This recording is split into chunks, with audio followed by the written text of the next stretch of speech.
Welcome everyone to this very special webinar. It's a first for HERO as we embark on something a little different, a 100% virtual think tank for our HERO members. We had hoped to be with you in person for the May think tank, but here we are. But we do hope that we'll have the opportunity to see you in person, give you a big hug in Austin, Texas, September 22nd for the fall think tank, and then September 23rd through the 25th for HERO Forum 20. Our registration is now open with early bird rates, so check the website. And of course, we're monitoring the COVID-19 situation and guidelines, both federal and state, and we'll be prepared to revise plans as needed. Registering now is risk-free. Now I'd like to introduce HERO Senior Fellow, Dr. Paul Terry, who has organized an extraordinary lineup of virtual educational content for this first ever virtual HERO think tank. Paul?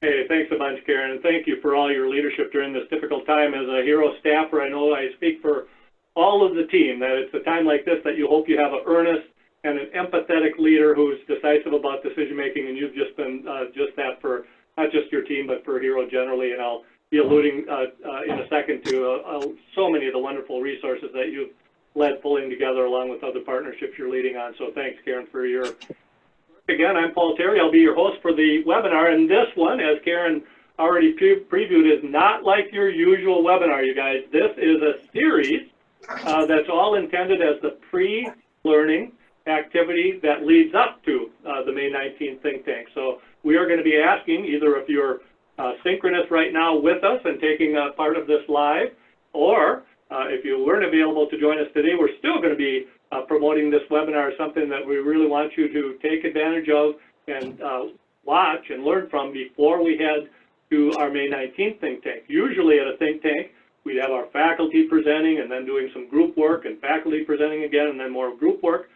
The content, in this case, using the best of distance learning principles, is all provided to you in advance, and from there we're going to be working most of the time on the 19th with synchronous learning, that is, talking and connecting and networking with each other. I think HERO could not have been more prescient in the title that we picked for our May 19th think tank. As you know, it's called Employees Bringing Their Home to Work, how zip code should inform leaders' response to health and well-being generally, but now specifically to this pandemic. In bringing this together, we were, of course, going to be talking about issues of social determinants of health, of demographic differences, how they should inform your thinking. And as it turns out, with this COVID epidemic now happening in the middle of our planning, the thing that strikes my ear most often, that I know our faculty today agree with, is how often the commentators will say, this virus does not discriminate. And I think their point is, you know, everyone's at risk, but as no surprise to the policy and public health leaders that we have on today, it is absolutely discriminating, and not coincidentally, it's discriminating by zip code, by the type of worker you are, by blue collar compared to white collar, and certainly in all the things that we're going to review and talk about today. So I'm delighted to have you all join us, and again, looking forward to your participating not just in this one, but this is a series. Today it is the Teachable moment for public-private partnerships, and I'll introduce our guest today here on the 16th in just a second. But know that on April 23rd, we're also going to be heading for the employer's role in community health and well-being, what's working, what's not working in public-private partnerships. And again, we're going to put COVID-19 front and center as a teachable moment in that dialogue. Third, we're going to have a May 19th think tank session on shared value and community partnerships, measures that matter to results-oriented stakeholders, folks that our guest today, Matt Steipel, has worked with closely, both Nico Pronk and Bill Kassler and Soma Saha will join us there. And then we're just delighted. We don't think we'll probably get these experts together yet before May 19th, but it'll probably closely follow our May 19th lecture. Some of the most renowned leaders in policy and in thinking and epidemiology, Dr. Mike Osterholm, arguably the world leader in managing epidemics, has said yes, as has David Katz from Yale and Maggie Biscar from PepsiCo. So watch for that discussion about what employers specifically need to be doing to get ready for getting us back to work. So We're excited for all of that, but today, of course, we're especially excited for our guests, Matt, Marcella, and Al, who I'm going to introduce you to now. And as usual, I'll head for their footprint on the internet as an easy way to get you to know not just a little bit about them, but where you can find them in the future. Before I do that, though, note, as I just said, that I'd love you to jump onto HERO's blog page to keep up with Karen is one of the challenges for the staff and for all of our HERO members. 3 in a row here, you guys, where she continues to reflect on what HERO members are doing differently and how they're pitching in, not just for their own employees, but with their community. So we're really proud to be associated with such good hard work from our HERO members. Let me now introduce you to our 3 speakers. Al Feely and I go back 30 years. Is that about right, Al? And he and I were in research together at a large health system of Park Nicollet. Al has done so much important work since then that, Al, I had to keep scrolling through your LinkedIn portfolio for many minutes to find when you and I worked together. But Al is a principal at a place called Consultus Health Research Group. If you scroll through some of Al's work, he's been an itinerant balance between research, doing God's work in terms of frontline research on what's working and not working in healthcare, but he's also quite a policy wonk. So he was director of research at Allegiance Health. He was on faculty for health policy fellowships for the New York Institute of Technology. He was the director for 6 years of the Gerald Ford Institute for Leadership in Public Policy and Service, and on go Al's very interesting portfolio. I, of course, share some of PubMed with Al as co-authors, but again, you also have to scroll through pages of Al's work to find he and I together in the 80s, but more recently, Al has been interested, as you have been, Matt, in food insecurity. He's looked, for example, specifically at diabetes risk and obesity and food insecure households in rural Appalachia. He's been interested in the effect of mental distress on women's preventive health disorders. He's published in terms of food insecurity specific to perceptions of health status. He's asked, how can we predict recovery in chronic fatigue syndrome? So a very eclectic and impressive portfolio. And Al, thanks a ton for joining us. He also is joined by Marcella Wilson. Dr. Wilson is the founder and chief executive officer of Transition to Success. 30 years she's been working on healthcare administration in both for-profit and nonprofit settings.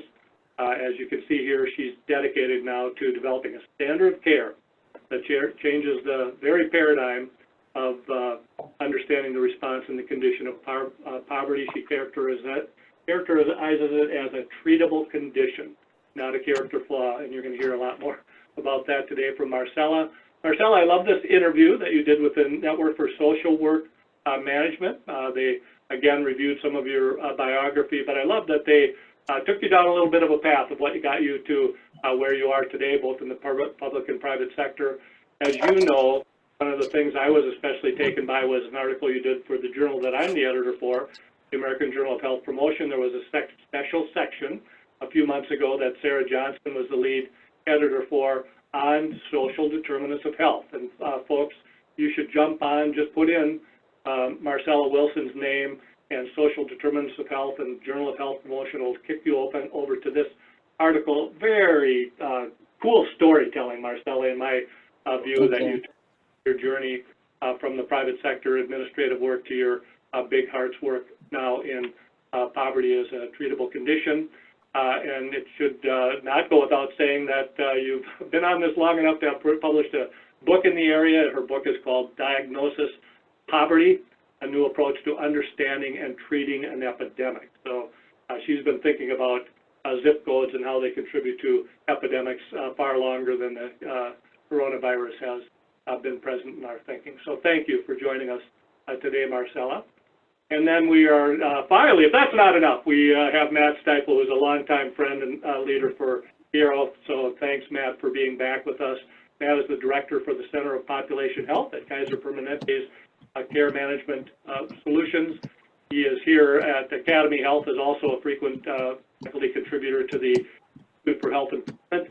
You'll hear him talk about 100 million healthier lives. You saw Soma will be joining us later, Matt, in a third webinar, so we're going to come back to some of these measures that link what the private sector ought to care about to what the public sector also watches. Matt, you've got a robust portfolio like our other colleagues. You're a MPA from the Wharton School of University of Pennsylvania and started out in Stanford with your BA in psychology. You can find Matt, just by putting in Matt's name and Kaiser, and lots of stuff will pop. But in particular, I wanted to commend ResearchGate, where you can get full text articles of several things Matt's been working on lately. He joined up with Jonathan Fielding and a big team of others on the Secretary's Advisory for Healthy People 2030 issue briefs. He also, as I mentioned earlier, has Al, like you, some important research on food security and how it impacts healthcare system issues. And then back again to future webinars, anticipate that Nico Pratt will be joining us. And you see that Nico is a co-author with Matt and Tom Kottke, who you'll see at Forum, as Karen previewed Forum, in something called Well-Being and All Policies. Matt, we were so taken by this article that it actually has become something of the title of the theme of the University Summit this year, which that theme is going to be called Well-Being and All Policies, and this article is very influential in that planning team's thinking about Forum's University Summit in advance of university. Finally, Matt, like Marcella, you and Al have been interviewed often as well. I commend this Healthcare Innovation magazine article where they interviewed you, Matt. David Rapps interviewed you on Kaiser Permanente on harmonizing data measures, evaluating social determinants of health efforts, because again, it's so aligned with some of the things I know you're going to talk about today and some of the things that are going to be relevant in our discussions to come and the think tanks to come. As always, everybody, they're going to have plenty of time to present to you, 10 to 15 minutes each, but we're going to have time at the end of this webinar to have interaction with you and discussion with you.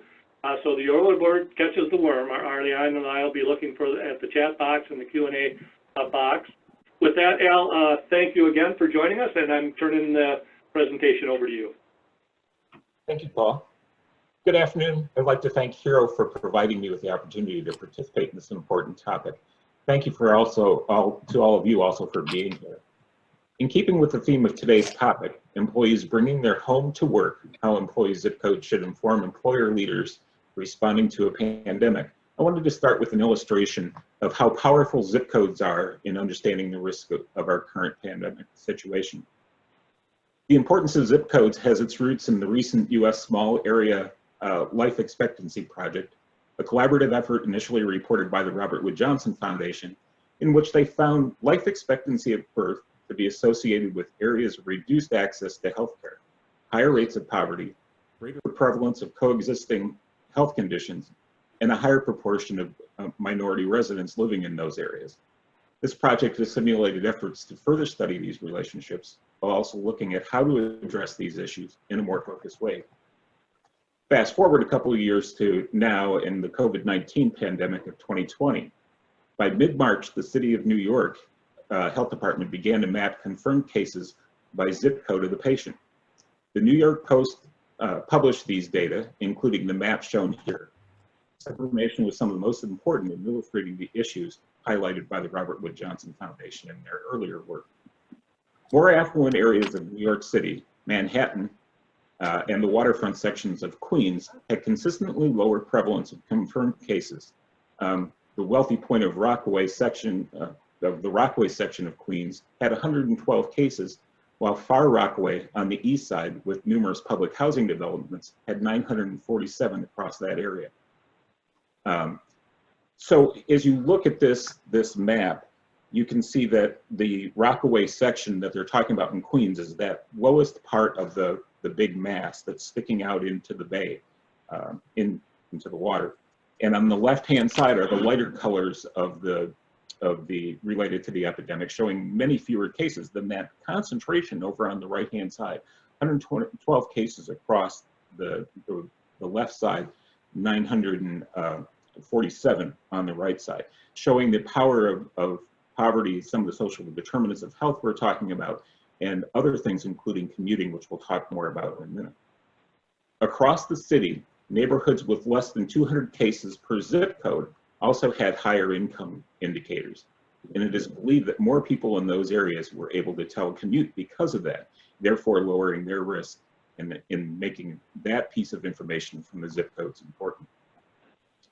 The other critical finding of the study was that the commuting patterns of the New York City population and the link to the zip codes, public safety workers, first responders, wage workers, secretarial staff, administrative staff, those with lower income and often limited benefits were more likely to commute, which provided opportunities for repeated exposure to COVID-19 in the transportation system. After Governor Cuomo put social distancing and other orders into place, turnstile markings for the transit authority showed that there was dramatically decreased use of the mass transportation in Manhattan, while remaining about the same in the outer reaches of the boroughs. So people continued having to use the mass transit in those areas to be able to get to Manhattan or other parts of the city to complete their jobs. The key takeaway here is that this pattern, although exacerbated by the size and population density of New York City, is one that employers need to consider as we continue our experience with this pandemic and potential future events. Health disparities and inequities have a significant impact, one that is not often thought, one that is often not the initial focus given the many other situational demands. And the unintended consequence is that individuals easily bring their home to work because we're commuting from such distances and being exposed on mass transit, other large offices and things. They are, whatever is happening in their home area where we're seeing more cases is coming to those other areas such as Manhattan and the lower Queens area. So with that, we'll go on to slide 2 and talk about social determinants of health. When John Snow identified the Broad Street pump as the source of the London cholera outbreak in 1854, he removed the pump handle and changed the course of the epidemic. The vision he had on the social and environmental links to the health in a given area was an early example of social determinants of health being used to end an epidemic.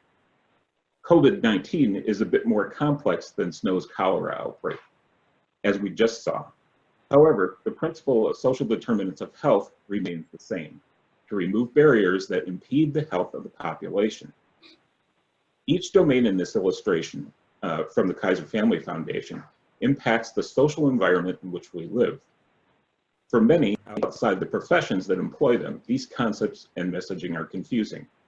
In a 2018 Health Affairs thought piece by Garrett and colleagues, they suggested that not only are these concepts not new, same words, new meaning, as what we've been using before with health behaviors, determinants of health, and other classifications for trying to link different causes to disease, but also may socially stigmatize and create new barriers to healthcare. An example would be having Medicaid work requirements on the agenda and attempts to change health behaviors by which in turn, by making people work to get their Medicaid benefits, also makes it more difficult for them to make healthy choices at times, worsening health outcomes, increasing disparities, diverting investments away from evidence-based interventions that improve health, and many other concepts.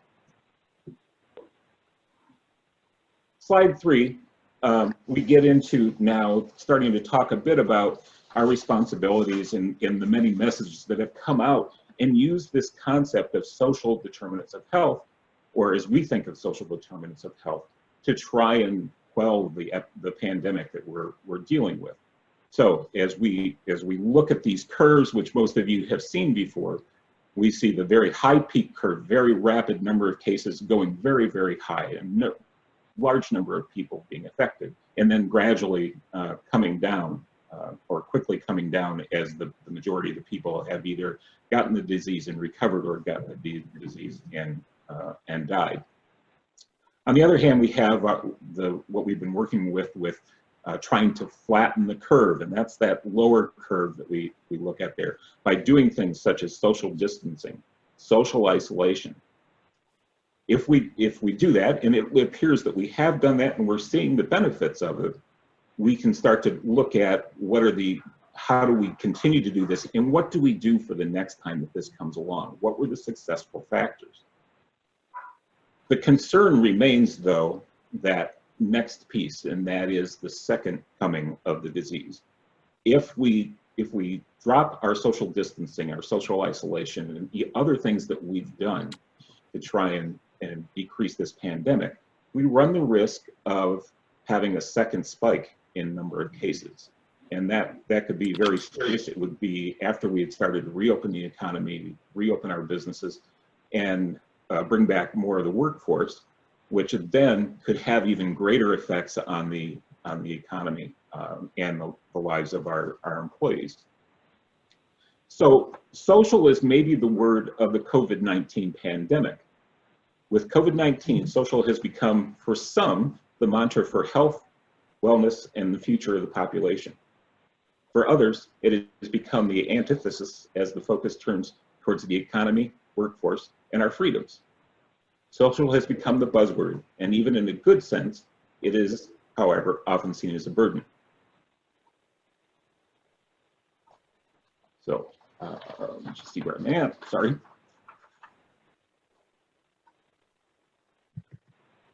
All right. So we'll go on to slide 4 now. And we looked at as professionals in health promotion, and often tied in with worksite health promotion, time ahead will bring many more questions and possibly some answers on how social determinants of health impact the pandemic, future pandemics, and the other lessons that we might learn for keeping our workforce healthy. I'm going to diverge a little bit here, and this is one of those things that it dawned on me last night. For many of you, worksite health promotion has taken on a new meaning. What you do, what your company does to support your workers, and it is no longer confined to the worksite. Words are important here, and I think one of the things that may come out of this is broadening our thought patterns because of the importance of those words, and thinking about it no longer as worksite health promotion, it becomes employee health promotion, where we're looking at not just what happens and what we can deliver at the work site, but then how do we reach out to employees when they're not able to be there or part of the work site, as well as does this become a routine part of how we more effectively deliver health promotion types of efforts. So I thought that my thought is that employee health promotion becomes the better term to use here. It already works for our human resource departments to call it employee benefits now. Worksite benefits or worker benefits, but the employee health promotion and employee benefits become aligned with each other then. The slide that we're looking at now revisits the social determinants of health from an employee health promotion perspective, emphasizing the needs at this time during this pandemic. Each domain is revisited to identify those areas that have the greatest impact on the employee as we think about Maslow's hierarchy of needs and what takes precedent, and overlaying that with what happens for the health of the country. So financial security is right at the top. The economic stability part of the social determinants of health are things that we're all concerned about. As employers, we're looking at how do we keep our employees, even if they're laid off or furloughed, whatever, how do we still try and provide or help with their financial security? It extends to concerns in the second category about rent and mortgage payments. We've heard a lot about people who are struggling to even make basic or some kind of payment to landlords and others. Food and hunger become that third part that we continue to work with and need to figure out, is there a way that employers are involved here and can help with promotion there? So the question then becomes, how can employers support these needs? And I hope that will become part of the discussion today. So with that, I'm going to go to my last couple slides. And these are more from my perspective as an epidemiologist and also a health policy person. And I need to bring them up here. Apparently didn't. Sorry. So I want to talk about conflicting messages during this pandemic. Again, as a behavioral epidemiologist, a lot of what I have done has been studying the relationships of our behaviors or of population behaviors to outcomes in terms of health indicators. So first off, right off from the beginning here is that use of the word social. We've used social distancing, social isolation, and social determinants of health. It gives a new context, or it emphasizes certain areas to be looking at social distancing and social isolation as we come back to the social determinants of health. It doesn't always look at the underlying piece of what is the environment provide to us? What do other areas, how do they get impacted by using the word social? We're going to have a new, different emphasis on this as we go through. At risk will also be of concern here. Regional, early versus late adopters. We watched New York be the early adopter in all of this. We watched the spike that they went through. We watched what came about as they worked to deal with the pandemic on that side. I live in Minnesota. There is still talk from our governor that we have not seen our surge yet in the numbers. So there's a feeling of safety in Minnesota.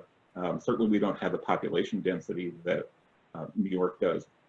But that security could become a reason that people then start looking to back off on social distancing, back off on some of the other behaviors that are helping in New York. So we'll be interested in seeing what happens as we become the late adopter if our surge comes. So we get that false sense of security. Mortality rate, the disparities by state versus average US rates. We hear a lot about how many new cases there are in the United States every day and how many people have died. We don't always see the impact on the individual states. Every once in a while we'll hear about a state that has only a couple cases or a couple deaths. Wyoming just had its first. Those get emphasized. But Rensselaer Polytechnic Institute has actually come up with a state comparison group in a map, and it is updated on a constant basis to show the per population rates of disease in those states. We can learn things from some of those states, but we also have to be cautious in looking at who is truly at risk and how far behind are some of those states in just seeing their outbreaks occur.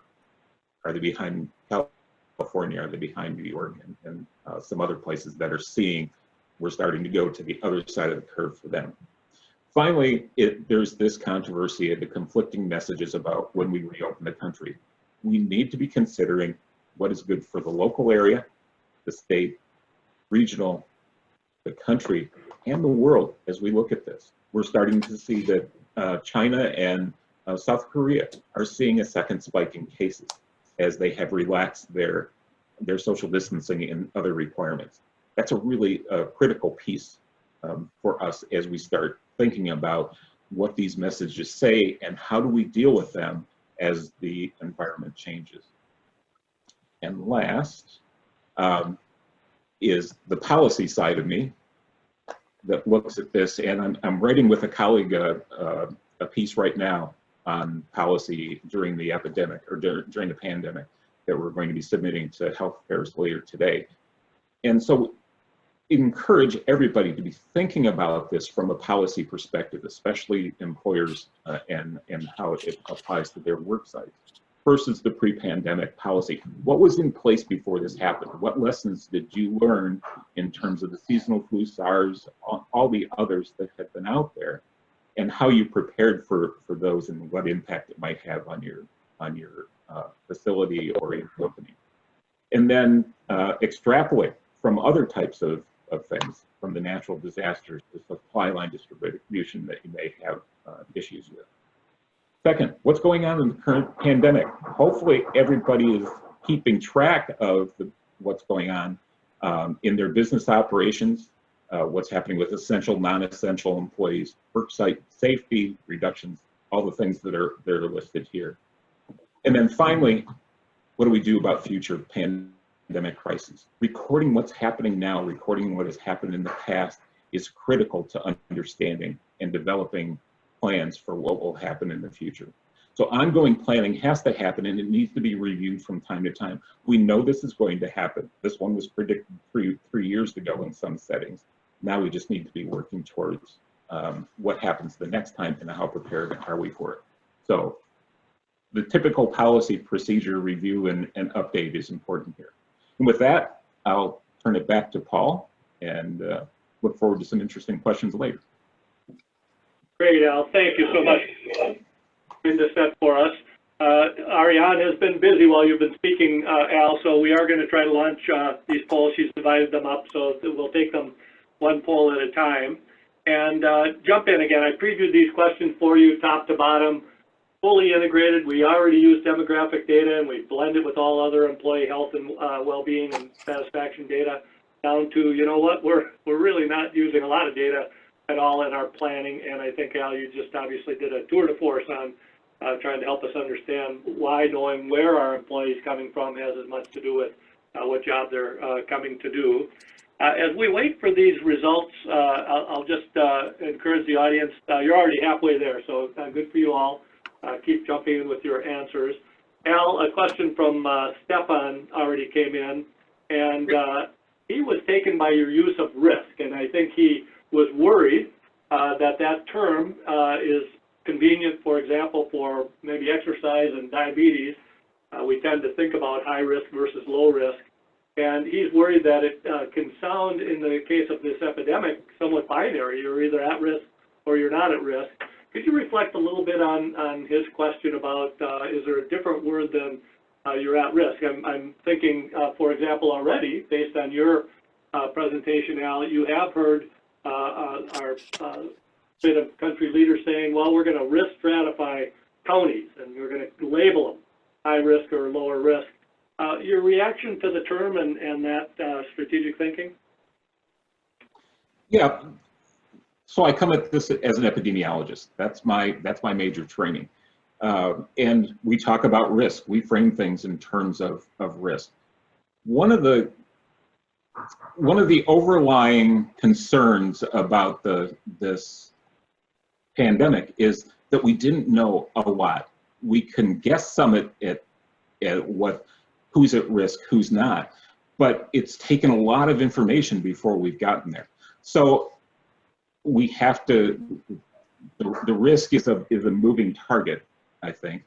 And unfortunately, those of us who are really watching this, the epidemiologists, those are the terms we think in. And it's good for me to hear that too, because it also lets me think about how other professionals are looking at it and how my message needs to be received as well. That's great, Al. Thanks. So, Matt, are you seeing these results? We just have a few reporting at this point, but I think we have a trend that allowed me to close the poll. You'll see it's that middle bar that is our highest response, where people are looking at socioeconomic data. It's informing their thinking, but you'll see that the range is pretty spread. That with some fully integrated, just a few, and a few not using data at all. Any surprises there or reactions, Matt? No, it's kind of what I would expect. We're so used to seeing these curves. This is actually, if you turn on its side, the shape of the curve is kind of like the shape of the pandemic. Yeah, but I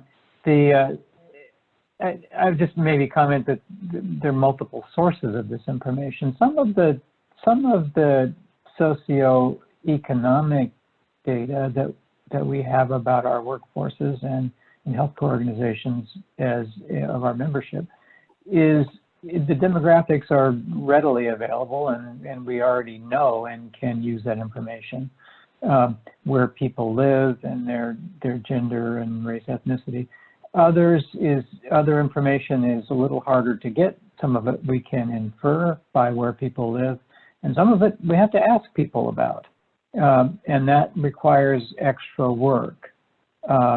Things like food insecurity and housing insecurity and transportation issues and interpersonal violence. And there's no easy substitute to asking about this information. Yeah, you bet. All right, we're heading for you, Marcel. I'm going to jump offline. Matt and Al, feel free to jump off the camera during this point when we're not presenting, and we'll bring you back. I have you come back in a second. But Marcel, it's over to you. Thanks again. Thank you. Thank you very much. Hello, everyone. Today, I have 10 minutes to change the way that you think about poverty and to offer you realistic steps to support employees and their families. First, what you should know about me. I am not a researcher. I'm not a professor. I'm not a physician. I'm a PhD in health administration, and I left my job as a CEO of a health plan to lead a struggling charity in Detroit. And what was supposed to be just a 5-year gig turned into a life-changing experience. I landed as CEO of this charity that was serving 10,000 clients, all struggling to survive in the poorest city in the nation. Although I only live 35 minutes away from Detroit, in beautiful West Bloomfield, I had never before witnessed hungry children, abandoned teenagers, homeless families, and isolated and impoverished seniors. I quickly learned that no one wants to be poor or hungry or homeless. I also learned very quickly that the system to care for the poor was unresponsive and disconnected. I asked a simple question: how do you treat this condition of poverty? And no one could answer. And this quote from Nelson Mandela inspired me. Like slavery and apartheid, poverty is not natural. It is man-made, and it can be eradicated by the actions of human beings. I believe this to be true.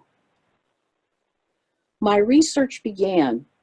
I learned that the treatment of poverty, unlike all other conditions, had no science-based standards of care or analytics.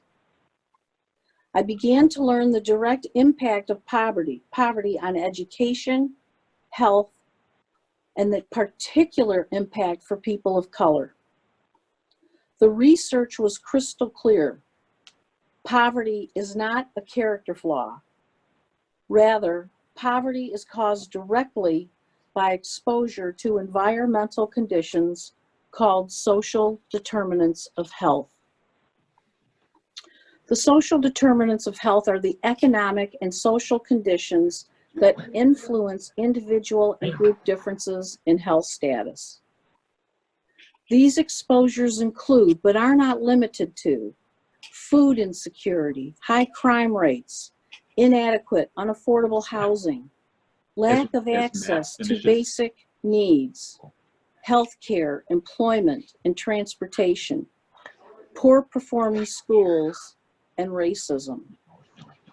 I learned that regardless of your age, your race, your religion, or your culture, if you are exposed to some or all of these environmental conditions, even intermittently, your health will be affected.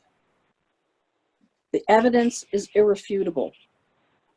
This direct relationship between poverty and health led to the development of what has become my life's work: changing the nation's understanding and response to poverty as an environmentally based, diagnosable, treatable condition, and not a character flaw.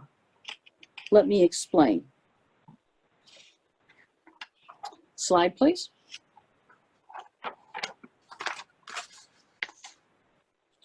At the top left, you see the environmental exposure lead ingestion.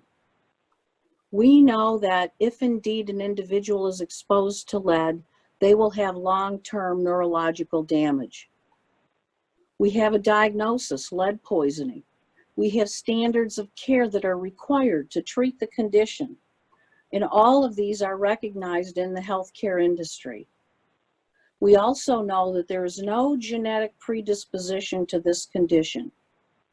Like the next condition identified, exposure to asbestos, there is no genetic predisposition to what this exposure causes, a fatal form of cancer, mesothelioma, again with standards of care and billable services. Now go to the bottom left of this visual and note that if an individual is exposed to these social conditions, these environmental exposures, they will have, statistically speaking, increased rates of diabetes and blood pressure, infant and maternal mortality, increased rates of depression and mental health disorders, increased rates of asthma, compromised immune systems, compromised brain development, particularly in young children, and overall higher death rates. Not even to mention the social conditions of higher rates of child abuse, neglect, foster care, domestic violence, incarcerations.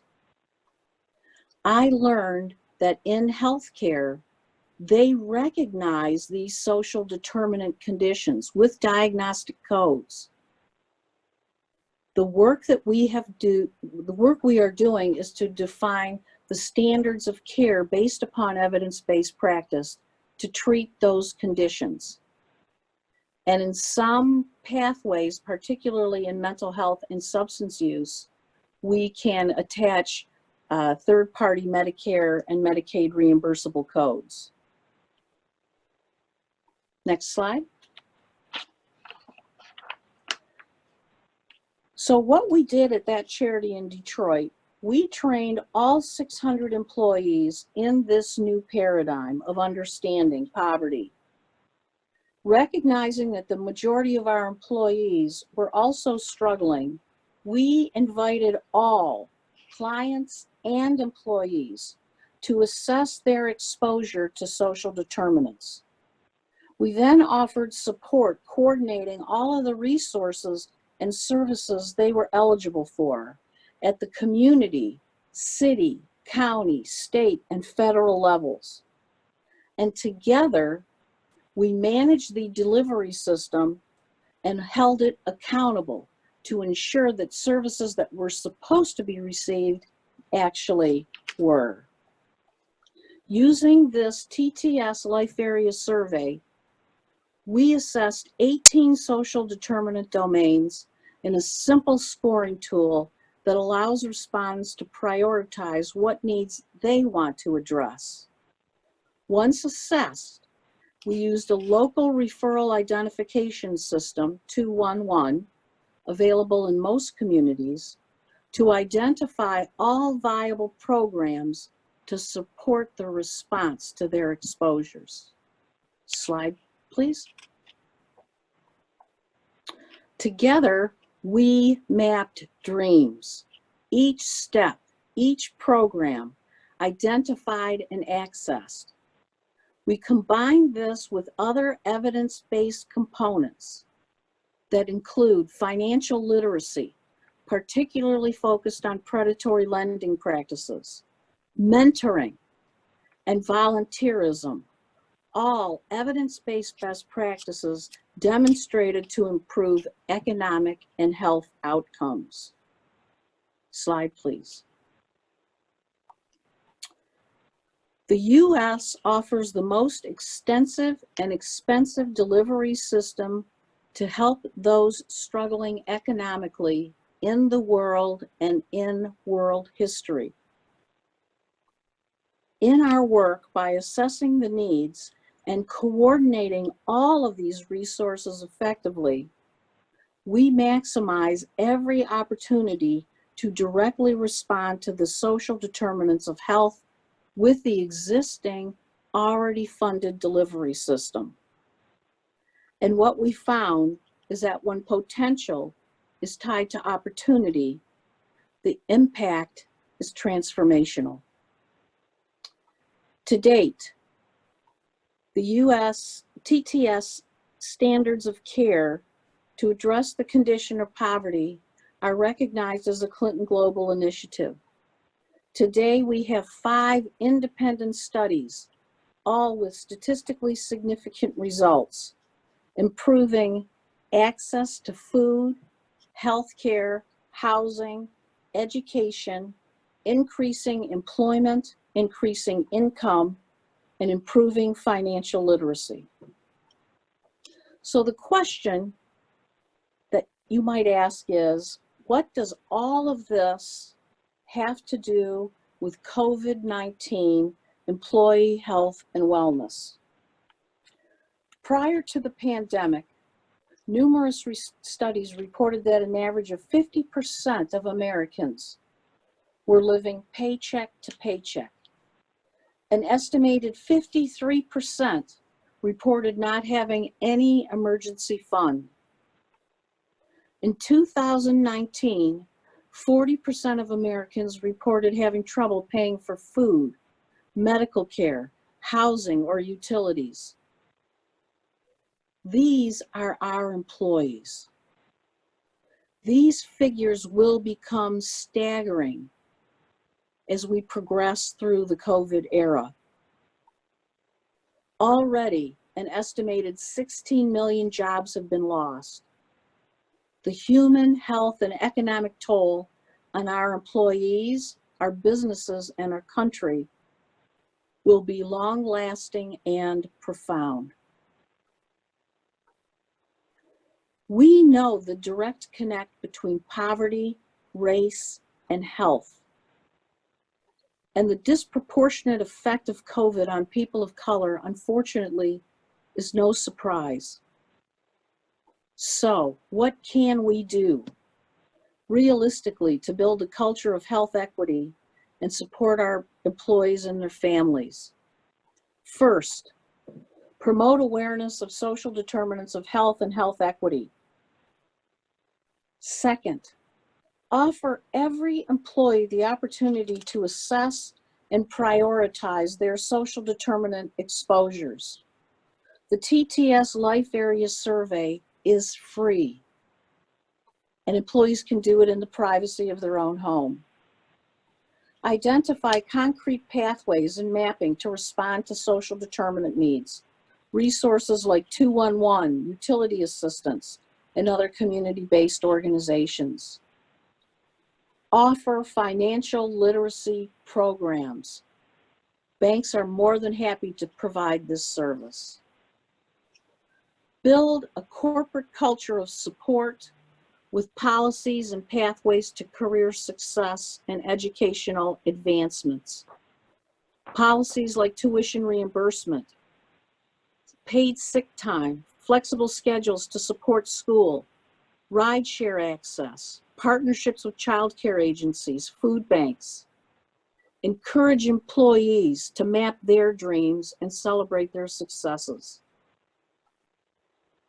Assure all employees receive a living wage. Today, more than ever, responding to the environmental challenges is a critical component of wellness for our employees, our organizations, and our communities. Wealth equity is health equity. Thank you for your time and consideration, and please note my contact information on the right corner of the slide. Paul? Yeah, thank you, Marcella. Just terrific. And again, in addition to your book and your contact details, I will commend one more time people to that article in the American Journal of Health Promotion that really does build out the story that you told. And Matt, we've put you up against a pretty tight time pressure. I assure you that during the think tank on the 19th, I'm also going to carve out some time for you to lead off this discussion. So all of this work in preparation is going to continue to benefit HERO members, in not just in this webinar, but during our time together on the 19th. So with that, Matt, let me turn it over to you. Yeah, no problem, Paul. Thank you. And it's been an interesting conversation, so I don't mind. Next slide, please.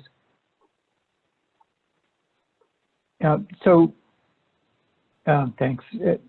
For Kaiser Permanente, I want to talk about our approach from two different angles. One, as a very large healthcare provider, taking care of about 12.5 million people around the country, but also as a very large employer with a workforce of over 250,000 people. And the effects are obviously dramatic in from both perspectives. And time permitting, I'll talk, just select two important social risk factors, finances, and social isolation. Next slide, please.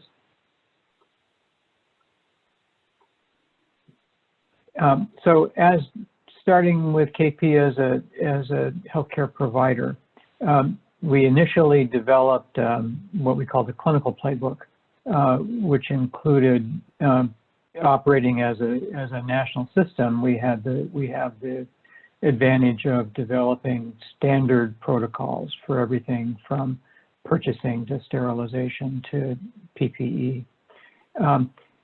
Quickly, though, felt the need to have a companion playbook on social health. And so have developed this social health playbook that includes a focus on screening, connection to resources, and follow-up in the domains listed here. And I'll talk a little bit about the playbook. We're just getting ready to distribute it internally. If it's found to be useful, we will be sharing it externally as well. So next slide. Shifting to our focus as an employer, here are some of the things that we're doing as an employer. I checked in with our HR folks to see what were the resources and services most in demand.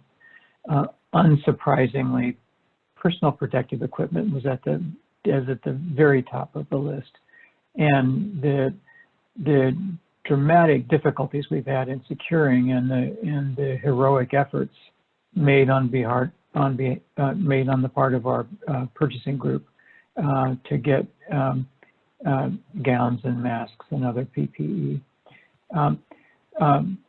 But in addition, there's also been great demand for childcare resources, as well as our EAP resources and mental health resources. And so here's some of the things that we've been doing to address those needs. So interestingly, for resources for people working from home, one of the not immediately anticipated consequences, but a positive consequence, has been a significantly increased focus on well-being, on people taking care of themselves, which we hope will have a lasting impact beyond the pandemic. Next slide. A common feature for both of these perspectives, of KP as a provider and as an employer, are the virtual implications. For virtual care, the vast majority of our primary care has quickly moved to virtual, both video and phone. Fortunately, we had a head start on that. In terms of work, the vast majority of non-clinical workers are now working from home. And so these phenomena are not just temporary phenomena. They will certainly become part of a new normal for us, with dramatic impact on our need for healthcare facilities and capital, and also a changed focus on our workforce well-being. Next slide. Again, just picking two of the social determinants to focus on. First is income inequality, which both Al and Marcella talked a lot about. This is from a survey of our members and communities, showing quite significant differences in both self-perceived health and self-perceived well-being by financial situation. Not huge impacts by race, ethnicity, more by education, but dramatic impact by financial situation, so that those suffering financially are only a quarter as likely to be thriving overall as those who are thriving financially. Next slide. This is an interesting one that I pulled out, supporting what Al was talking about in terms of disparities. Paul talked about that the virus is indiscriminate, but it certainly has discriminate impacts. This traces cell phone movement. And you see that in the top 10% of income, people moved more and more quickly to social isolation than those in the bottom 10%, with significant impacts on health. Next slide. And then social isolation and loneliness. We've talked about, you've heard the term sitting at the new smoking. Well, being socially isolated is also the new smoking, with impacts on health outcomes that rival some of the more traditional medical and clinical conditions. And pre-COVID, already over 40% of adults age 60 and over reported feeling lonely. So, and obviously tremendously exacerbated by the COVID epidemic. Next slide.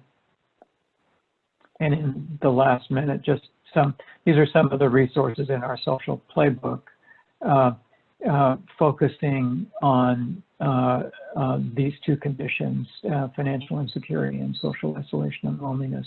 One is a brief assessment that we're doing through our electronic medical record on social needs, and just a question about if these needs are urgent, and then a directory of resources that you can see there. So that's the best I can do in the brief amount of time, Paul, but we're happy to follow up on May 19th. That's terrific. Nicely done, Matt, and a lot of great content in a very short order. To Matt Stiefel and Marcella Wilson and Al Feely, thank you so much. You are the inaugural experts to kick off our think tank. For those of you who might have come on a little bit later, just be reminded that these think tanks, those of you who saw it live, that's great, and we appreciate your participation, but we're going to be promoting this think tank for the next 6 weeks, heading up till May 19th. It's only HERO members that we've been inviting to these. We'll share these more broadly after the think tank, but just do keep in mind that because you usually find our webinars on the webinar page, because these pre-learning webinars are associated with the members think tank, do know that you need to go through the members website, through the membership tab, down to the think tank meetings tab, and there, I think that's what you should be seeing on the screen from me now, is where you'll see how you can register and consume this particular webinar we just did, but also do go ahead and enroll for that one on the 23rd and for the one on the 14th, and that's all going to be the learning background for our time on the 19th. Also know that as we've recruited faculty experts to give you this content, they are the same folks that we're going to have come back with you and facilitate participation breakout groups here on Zoom during the webinar itself. So you've got a preview from our experts, and you're going to get some quality time with them on the 19th. So thank you all for coming. Marcella, Al, Matt, thanks a bunch. With that, we are adjourned. Thank you. Bye-bye. Thank you.